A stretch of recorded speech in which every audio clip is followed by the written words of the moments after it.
जोंनि बाक्सा जिल्ला तामुलपुर जिल्ला मुख्लं नखरारि आफादा गोबाव सम नैबे बाला अनसुंथाइ मोनगोननि आसायाव गोबाङानो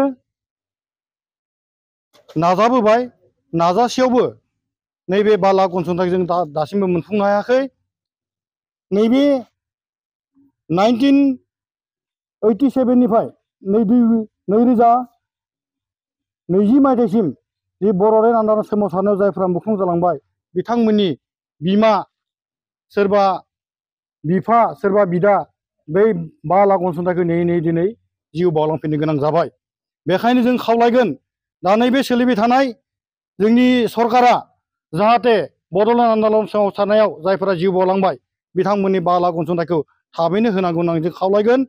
आरो जों बेखौनो फोरमायगोन मानोना गोबां समनि गेजेराव बिथांमोना नोंथांमोननि खामानिखौ मावगासिनो दं होननानै बुंदों, नाथाय नै दाख्लैबावैसो जि बिटिआर एकर्ड दे जि फालिनाय बे फालिनायाव जायफोरनो बाला अनसुंथाइ होबाय नाथाय बेवहाय जों गोबांखौनो डाबल होनायखौ जोङो नुनो मोनदों।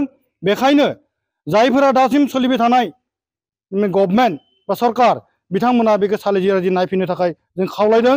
नङाब्ला जों माने गुबुन राहा लानो थाखाय जोंनि बाक्सा आरो तामुलपुर जिल्ला मुख्लं नखरारि आफादा मोनसे थांखि लाबाय। बेखौनो जों फोरमायगोन फैबाय थानाय जि बिटिसि इलेक्सन बै बिटिसि इलेक्सनाव जोङो माने नैबे बाला अनसुंथाइखौ जोंनो जि होआ अब्लानो जोङो गुबुन लामा लानो गोनां जागोन बेखौनो जों फोरमायदों।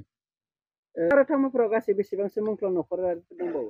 जोंहा बाक्सा आरो तामुलपुर जिल्ला हिसाबै 909 नखरा दा नैबे अनसुंथाइखौ मोननो थाखाय आद्रा दोङो। बेवहाय जोङो नोंथांमोननिफ्राय मिथिनो मोनदों खायफाया डाबल मोनदों होननानै बुंदों। माबोरै बिदि जाथावगोन होननानै नोंथाङा सानदों? बे बाथ्राखौथ' जों गोबां बार सावरायबाय। सावरायनायनि गेजेरजों बिथांमोना सालिजारि नायगोन होननानै बुंदों। थेवब्लाबो नैबे समाव जों जि मिथिनाय बायदिब्ला माने नै दाख्लैबावैसो जि बिटिआर एकर्ड दे माने गोरोबथा सान बै दिनखालि होनाय लिस्टखौ बिथांमोना मिडियानि गेजेराव फोसावाखै। सोर होनानै माने आगोलनि जि लिस्ट बे लिस्टखौनो बिथांमोना लाफिननानै नैबे दा बाला अनसुंथाइखौ होनानै गोबां नखरानो माने डाबल मोनबाय होननानै जों मिथिबाय। बेयाव जोङो तथ्य दङ, थेवब्लाबो जोङो मुंफोरखौ मख'ला। ओंखायनो नैबे थांनाय जि बिटिआर एकर्ड दे बै दिनखालि राननाय जि लिस्ट बे लिस्टखौ माने फोसावना होयो आरो जायफोरा माने डाबल मोनलांबाय बिथांमोननि जि मोननाय रांखौ बिथांमोना मा खालाम बिथांमोननि खामानि। थेवब्लाबो जों खावलायगोन जाहाथे फैबाय थानाय बिटिसि इलेक्सननि सिगां जुदि जोंनि बे बाक्सा तामुलपुर जिल्लानि 909 नखरा जुदि बाला अनसुंथाइखौ मोनाब्ला जों माने गुबुन राहा लासिगोन होननानै जों फोरमायखाबाय।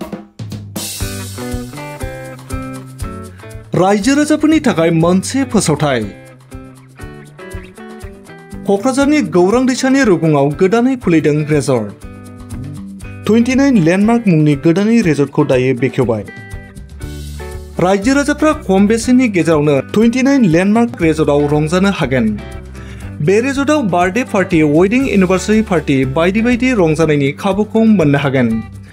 बे रेजर्टआव नोंथांमोना आलादा साखोन-सिखोन जिरायग्रानि खथा एसिनि खाबुखौबो मोनफानो हाबावगोन।